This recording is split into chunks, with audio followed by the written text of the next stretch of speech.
Welcome back. I want to start this video off with a personal anecdote.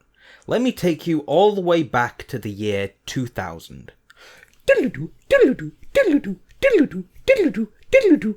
I was 8 years old and I was nearing the end of...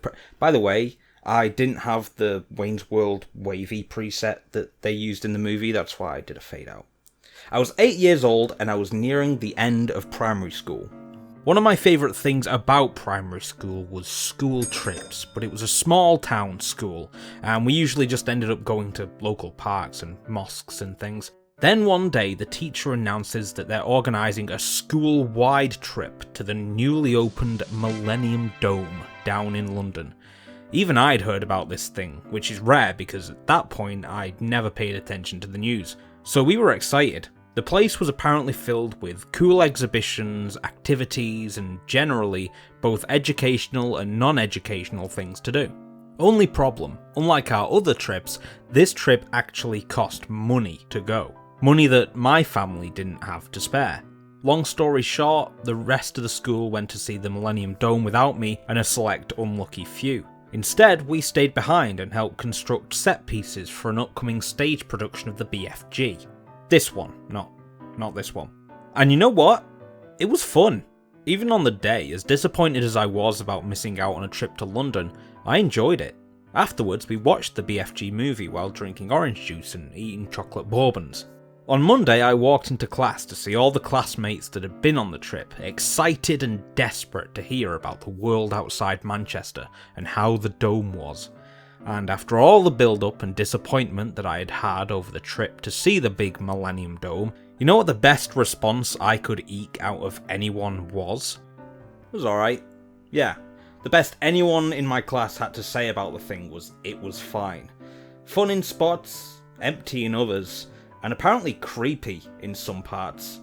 Apparently my classmates and the hundreds of other 10-year-olds from around the country didn't really enjoy walking through a bunch of shoddily constructed bodily organs or staring at a giant, unblinking, crouched, naked boy. 3 major questions arise over the creation of the Millennium D'oh. Who built it? Why did they build it? And how could they have hated Jesus so much as to put this thing inside of it? The dome was constructed to be a monument to progress and patriotism, and all the possibility of the new millennium within Britain, but ultimately didn't deliver on its incredible promise, instead falling prey to cock-up after cock-up during its commissioning process, and failing to capture the spirit of the general public due to its lacklustre contents. Now, who would create something so void of any economical or cultural benefit to the UK? Why, the UK government, of course! While those of you outside of the UK, and potentially some of the younger generation, might not have heard of the Millennium D'oh, there's a good chance you'll have heard of its successor, the building that the dome would eventually be turned into, the O2 Arena, but we'll get to that eventually. Nowadays, the monumental mishandling of the Dome project is synonymous with the failings of the then new Labour government, but the idea really had roots in the previous Conservative government.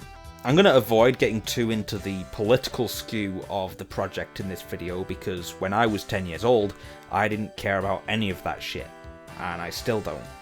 After finally delving into the details of why the dome turned out to be so underwhelming, I genuinely feel that it was almost destined to be a fuck-up, no matter who was in power at the time, and that just happened to be Blair's Labour administration.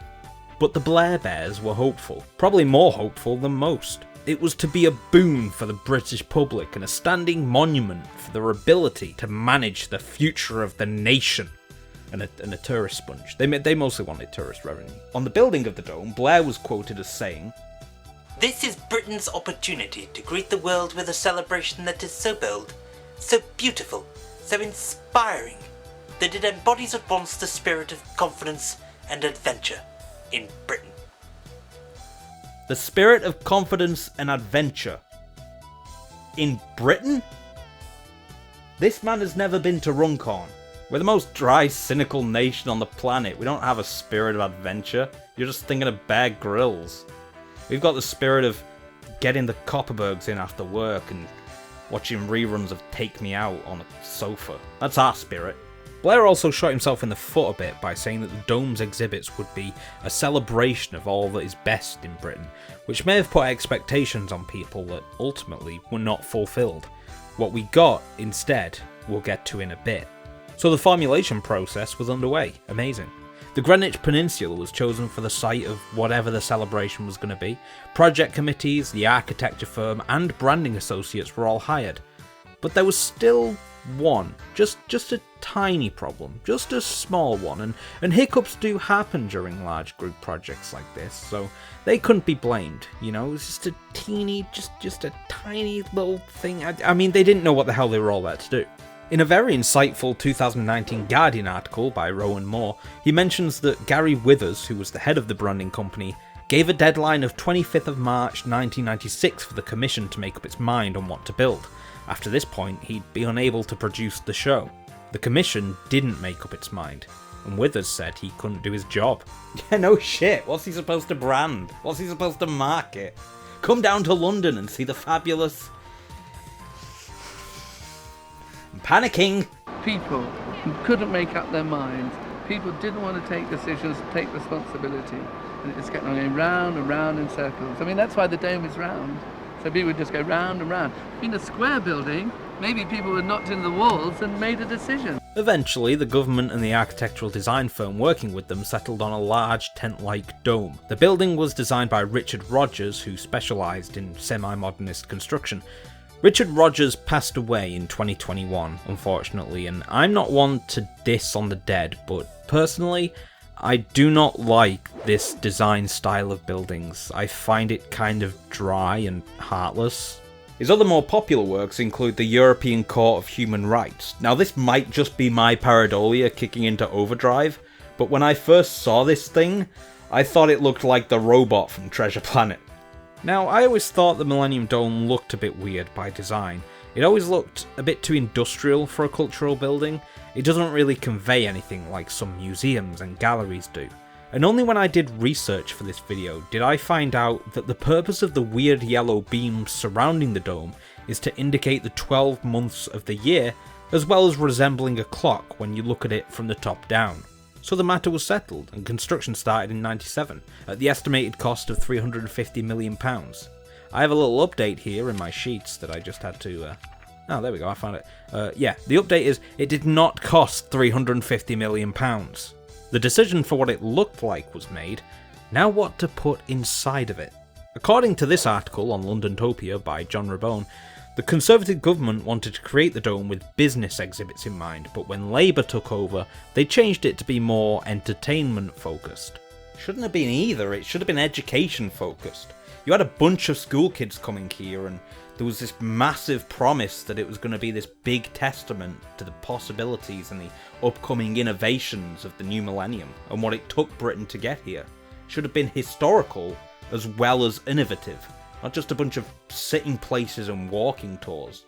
Should have been a museum. It belonged in a museum! But Blair and co. had seen the project as a way to prove their innovation and usefulness to the public, as well as demonstrate their view for their future plans of Britain. Blair had publicly aligned himself with a vision of Britain as a creative, dynamic country.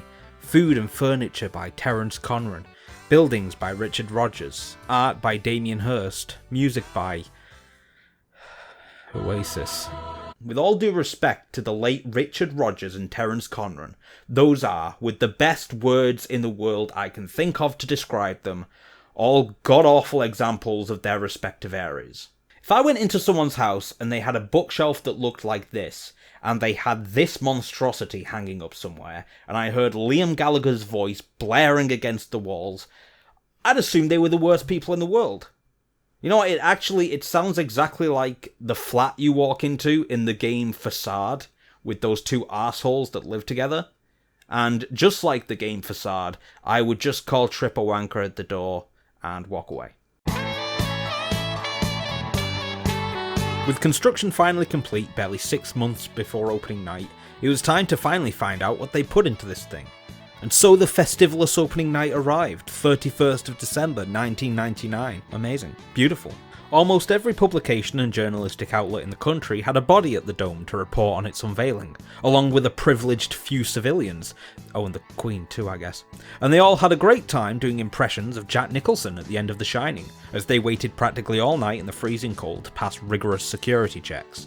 Apparently, no one on the invitation committee thought it wise to stagger arrival times on the invites, or create priority lines, or group certain ticket holders together for different entrances to aid organisation. You know, these are just a few ideas that came to me in, 8 seconds? The contents of the Dome were organised into 14 zones, each with different corporate sponsors.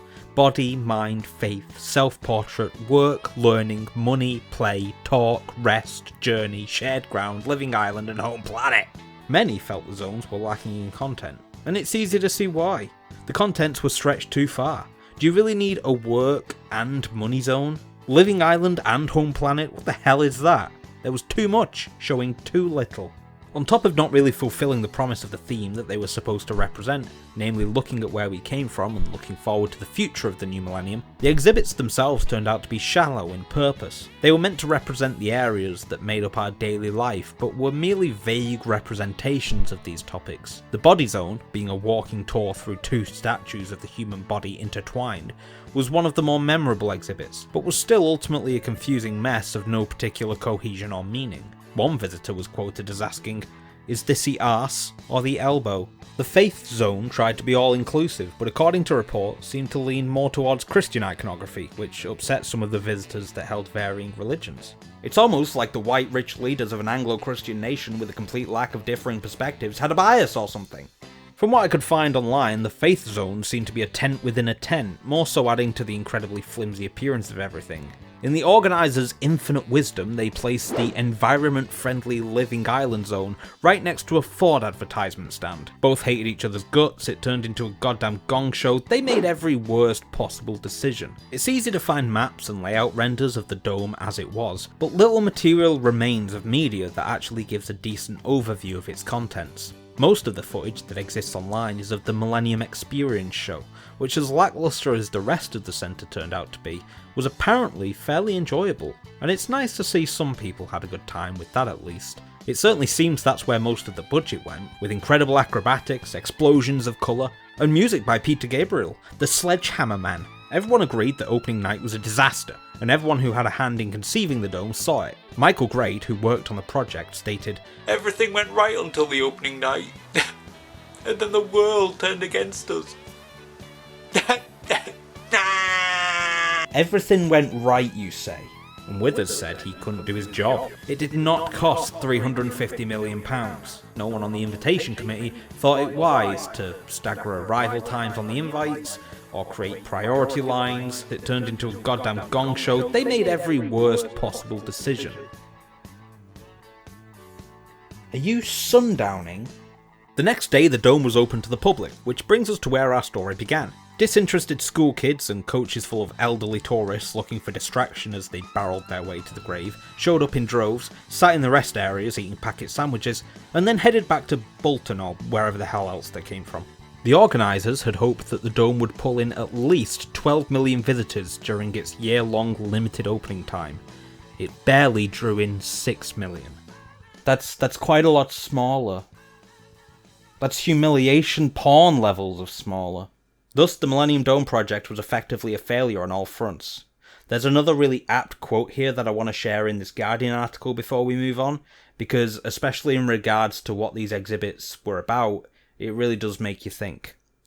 Liza Fior of Moof Architecture and Art, whose proposal for an ice rink was binned earlier in the proceedings, argues that what would have been really impressive would have been to define British greatness in a different way. Instead of making exhibitions of ideas, for example, about investing in local or about the environment, they could have really pursued those ideas. Think about that for a second. The ultimate cost of the Millennium Dome was over £700 million to build exhibits dedicated to representing the thought of the environment, or teaching children about health, or potential spaces where all religions can be respected. Instead of taking that £700 million and putting it into environmental protection, or educational reform, or creating those shared spaces and safe zones where all religions can go to worship and study philosophy. Nearly £750 million. Gone. How fucked is that? And so, on the 31st of December 2001, the Millennium Experience closed to the public for good. But the story of the Dome doesn't stop there. Like the architectural version of Fallout 76, even after its lackluster release, the project continued to fumble the metaphorical canvas bag. It was, after all, organised by politicians. In 1998, while still in its early stages of construction, the then presenters of Blue Peter buried a time capsule under the foundation of the Dome. This included heartfelt letters from young children about what their lives were like in the 90s. Beautiful. Their lives were perfect! Historically significant items like a photo of Princess Diana and a Spice Girls CD, and a bunch of era-appropriate toys like a Tamagotchi and some Teletubbies plushies, so our future robot overlords would have something cute to play with when they dug it up in 50 years' time. But renovators just couldn't wait to see if that Tamagotchi needed feeding, and during rework in 2017, the time capsule was damaged while they were searching for it in order to relocate it out of harm's way. How ironic. From what I can tell, there were initial plans to rebury the capsule when they first accidentally dig it up, but following a tour around the country to celebrate the show's 60th anniversary, the capsule and its contents were submitted into the National Archives in late 2018. Feel free to correct me on that. Information on what happened to this capsule is, funnily enough, very scarce. But even that paled in comparison to the most memorable post-cock-up in the history of the Dome. The Millennium Star Diamond Heist. It went down on the 7th of November, one of the most memorable diamond heists in British history. Not a year after the Dome's opening, 4 men kitted out in their finest Dying Light cosplays were set to steal the most sought-after diamond-shaped anal plug that £200 million can get you. The Millennium Star, right at the heart of the money zone. Upon entry, they rolled out smoke bombs to cover themselves and got on to breaking through the glass case containing the star using nail guns and a sledgehammer. Their plan? To swipe the diamond before the police are alerted and make away on a speedboat down the River Thames. Little did the thieves know that their plan was doomed from the start. An infamous group of British detectives, the Flying Squad, who were worth a video in their own right, had been on to the burglars for months. They'd caught multiple members of the Thief Collective, visiting the Dome, surveying the interior, and capturing an abnormal amount of video footage for mere tourists. They were casing the joint. I've always wanted to say that. So it was time to lay a trap. In anticipation of an eventual raid, the staff of the Dome were swapped out with undercover officers, and over 200 police and SWAT individuals were placed around the Dome in total, including building a breakaway wall to hide more than a dozen police officers behind in the money zone, where the diamond was being situated. The thieves had planned everything to the minutest detail, even doing test runs to measure the tide on the Thames so they could make their attempt at the right tide. So came the night of the raid, when the thieves took control of a JCB and drove it through the canopy of the Dome into the money zone. Excuse me? Come here a minute. I need to talk to you. Are you telling me that they planned all this Born-style bullshit and then just drove through the goddamn wall? That's not smart or cool. That's like the worst way to rob Whatever. I'm gonna get back. Okay, well, upon entry, they set about the glass container of the diamond. Bulletproof, not sledgehammer proof. Wait, why didn't they just keep driving and break through with the JCB if you're gonna iron fist the fuck out of it? You're not gonna damage the diamond, it's diamond. God.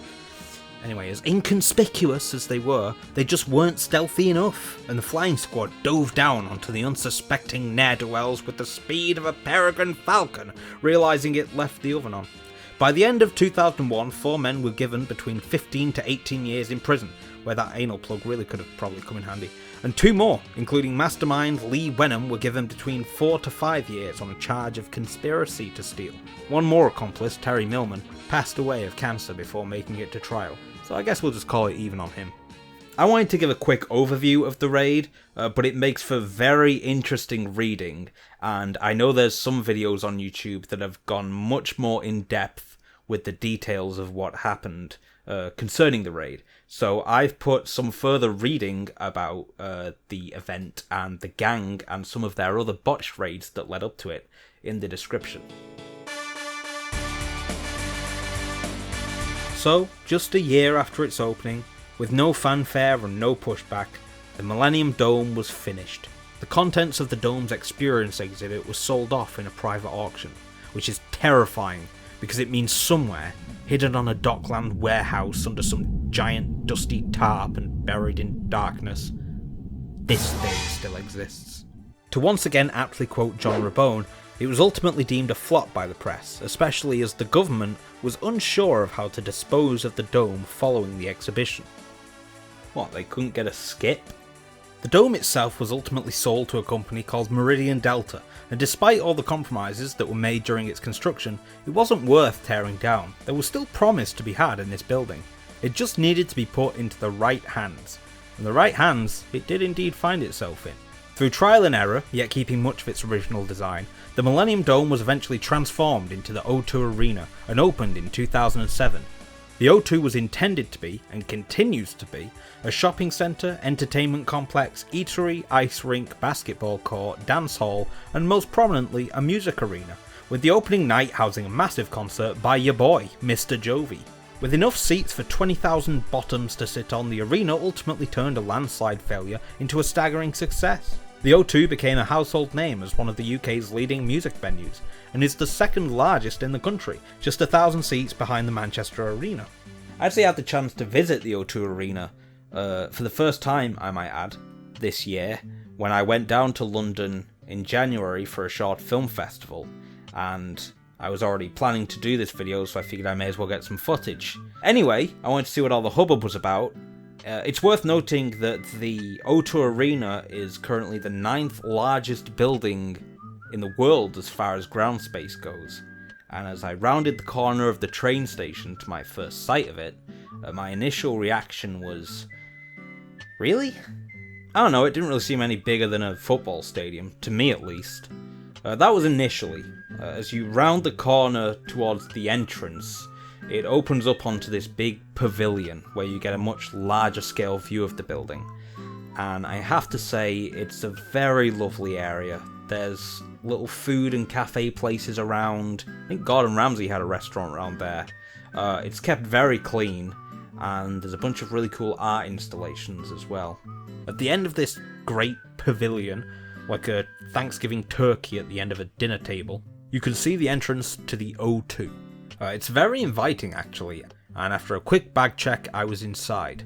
I was immediately taken with how nice and open it was inside. Most major shopping and entertainment venues I've been in have a million entrances, but they all lead into cramped Escher-style alleyways, and they're all topsy-turvy trying to separate the high levels from the low. The O2 feels very uniformed inside and easy to follow, and it's just overall very well designed.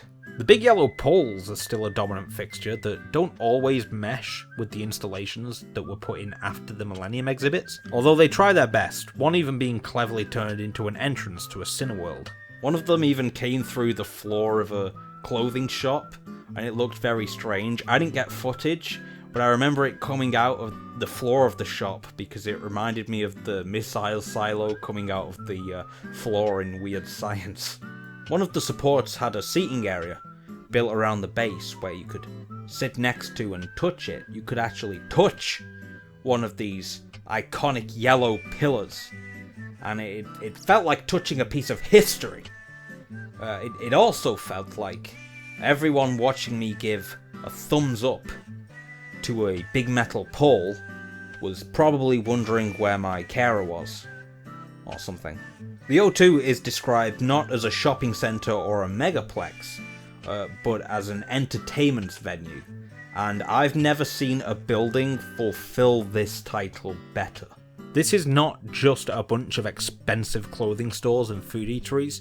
There's so much to do here. Indoor skydiving, a Hollywood Bowl, a VR roller coaster, a trampoline park, foam pits, wall climbing, dodgeball, and a battle bar where you can play beer pong, crazy golf, fucking axe throwing. This place is insane. I just missed my birthday. I should have had it here.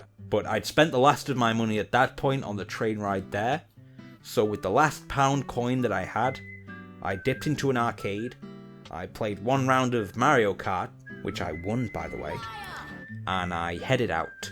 I had an extensive look around the perimeter of the dome as well, but not in a sussy diamond thief way. I was just exploring the area. This would honestly be a beautiful place to live, and there's even a little skylift station to get to the other side of the water. The absolute best thing about the exterior location is that I happened to wander into Yorm the Giant's boss room, and I spent a good couple of minutes looking up at what was probably the most aesthetically proportionate penis I've ever seen. This is Damien Hirst's work as well, by the way. He should be doing more shit like this. Around that time, the sun was getting real low for this big guy. So, after a pleasant day out with nice weather, I headed back off to my hostel to live off water and M&Ms for 2 days. Worth it. And that was in January 2024, so it's clear to see that since its opening in 2007, the O2 Arena has been pretty consistently successful. The dome turned out to be the boon that the government wanted it to be, just not while the government had anything to do with it. I still slightly regret not getting the chance to see the Millennium experience while it was up. It was a fixed and limited moment in history, and whether it turned out to be good or bad, that moment will belong only to those people that were there at that time and place to see it. Thankfully, the O2 Arena is giving people experiences like that every day now, with its once-in-a-lifetime live performances of various musical artists and groundbreaking shows. So if you're physically able, don't hesitate to buy that ticket to your favourite musical artist's next show, because whether it turns out to be good or bad, might be the last chance you get. And I guess in that respect, the Millennium experience really did live up to its name. Whether it was underwhelming or not, it was an experience. And thankfully, no financial trouble ever happened with a giant, expensive gimmick building ever again. Hey everyone, I'm just finishing editing up this video and I've realised that I don't really know how to end it. So I figured I'd just do a little out of character sort of update outro instead. I know that this video isn't especially the one that anyone probably wanted me to come back to the channel with. It's a lot shorter, the subject matter's a lot different. I think a lot of new people that have subscribed, perhaps subscribed hoping for just these long form gaming essays, and maybe some of the old subscribers who have to wait long periods for me to upload, were probably expecting something a lot longer as well. I finished editing that Prey video around the time when my circumstances changed, which made it a lot harder for me to produce videos. But then obviously because I fell into that period and it did become harder for me to make videos, that's why it's taken so long for something of this length and this caliber to come out. That being said, I wanted to utilize the time that I did have to work on ideas, and as a result I sort of have a bulk of video ideas that I've started in the pre-production phase. So it's not just this video I've been working on, I've done research and some base writing for at least 5 videos. For those waiting for a gaming essay, yes, there are some gaming essays mixed into there, so if you did subscribe for that kind of content, don't worry, it is still coming. Making YouTube videos is my favourite thing to do, ever. Still to this day, so be in no doubt there will always be one coming. Like I said, because of my current circumstances, it's a lot harder for me to work on videos, but I am doing a few things to mitigate that. I'm working on secondary projects, which I will share with you hopefully around the same time that I'm releasing some of these other short form videos that I'm working on. So that's something else hopefully to look forward to. Other than just videos, I have other creative endeavours that you may be interested in. I won't say too much on them right now, but hopefully they will be out interjected with these hopefully still very creative videos that, even though the subject matter like this isn't always necessarily what people thought they would see, is still entertaining or informative to watch. I've rambled on enough. I know you didn't come to this video to see a big update. I just figured it's easier than making a single update. I realised I was falling into a habit of making a video every year and then making an update video going, as here's why I've not uploaded in a year, and just doing that and the cycle repeats. So I figure if I'm going to do any updates on the channel, I'll just do them at the end of a video that I've already made. Thank you very much for listening to me rambling. Thank you for watching the rest of the video, and thank you for over 1,500 subscribers at this point. Insane. Considering over half of those is in the space of the last 12 months.